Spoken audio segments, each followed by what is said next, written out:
Kami Denny Asra, Ketua DPRD 50 Kota, ingin Itu sesuai ya Mbo tuh sana tulisan di layar DPRD 50 Kota tadi itu kan. Yang mbak tulisan Kadis kabur main. Hadirlah biar kita main. Kok sesuai kok masuk DPRD mau diko kok kan?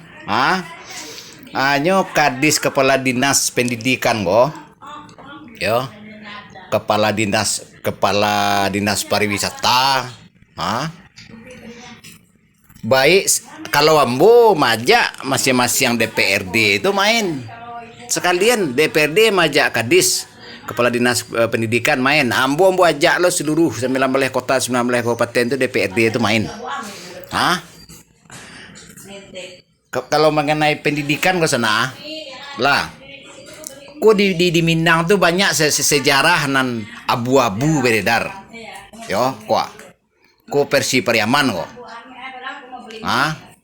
Kok versi Batipua.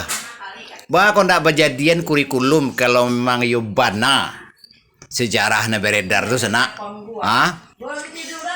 Kok kambo pakai ya legal standing KPK Tipikor kok. Kalau kambo pakai kok berikut kok. Kalau untuk 50 kota tuh ada 66 hektar tuh ulayat rajo, ulayat suku, ulayat kaum bercampur dalam tuh. Bajadian ulayat nagari.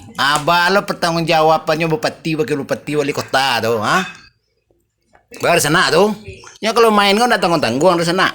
Sana majak kepala dinas kebudayaan, pariwisata, pendidikan main. Main lo, Wak. Main lo, Wak. Boleh diluruhkan, boleh dijaniahkan sekalian kan. Wagati sana tuh, nyoba itu sana aja tanggung-tangguang. Kalau wawak sebagai lagian ambo kalau belah ambo masukkan surat ke masing-masing DPRD itu ambo tanya siapa nama tanggung jawab di bidang adat dan budaya kok jembo kan. Hanya kecek komisi 3. Di bidang pariwisata. Jadi siapa nama tanggung jawab mengenai adat dan budaya kok. Dalam adat dan budaya itu sejarah banyak abu-abu, aturan susunan banyak merugikan. Kok ambo sebenarnya kok membela mudokan doang kok, membela para mak-mak kok dan muda-mudi kok sebenarnya kok. Nah gaya-gaya itulah banyak bertingkah gini rata-rata penghulu datuk di Minang tuh penyebab sengketa agraria terus sana. Dengan status LGBT nomor 5 secara nasional, lokasi prostitusi kriminal itu kan. Itu harus bertanggung jawab tuan-tuan seluruhnya, terutama makanan menjadi caleg logo nalah jadi caleg sekian periode. Janji lama masih bahasa serak kenyataannya gini itu bawa ada janji baru le kan.